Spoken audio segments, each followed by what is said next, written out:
Mga ka-flekada, sa nakalipas na ilang buwan na ako'y sinamahan nyo sa inyong mga tahanan gabi-gabi. At ngayong gabi po ay magpapaalam na po ako sa programang ito ng News Record Tonight. Nagpapasalamat po ako sa lahat ng staff ng programang ito, lalong-lalo na sa mga writers, editors, researchers, field reporters, field personnel at iba pang staff, except kay President and CEO Mr. Angela Russell M. Flores at kay Chairman Maricar Macaraeg. Mga boss, thank you po sa opportunity na ito at sa tiwala, dahil kung wala po ang tiwala ay hindi man lang ako nakatungtong sa programa nito. And special thanks to Derek Senior na binigyan ako ng kape gabi-gabi sa tuwing nakatulog ako sa desk.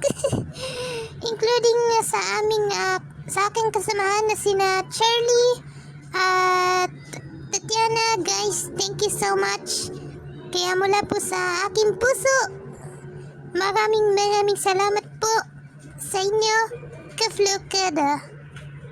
At simula Sabado, May 11, ako po ay mag-anchor sa Journal Weekend na ako po ay magiging kapalit ni Miss Emina Putri.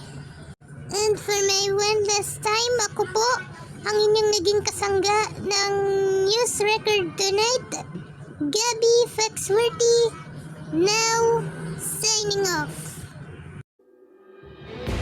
Salamat Gabs, wish you all the best.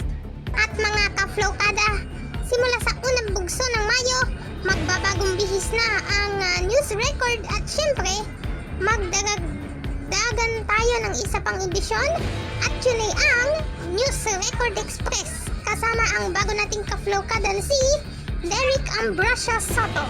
Uy, mas pinalakas na sa Mayo. At bueno, yan po ang kabuuan ng ating pag-record sa mga balita ngayong huling araw ng Abril. Mga impormasyon at detalye na dapat niyong malaman bawat oras at bawat panahon. Ako po si Tatiana Corpus. At ako naman po si Charlie Cortez. Magandang gabi.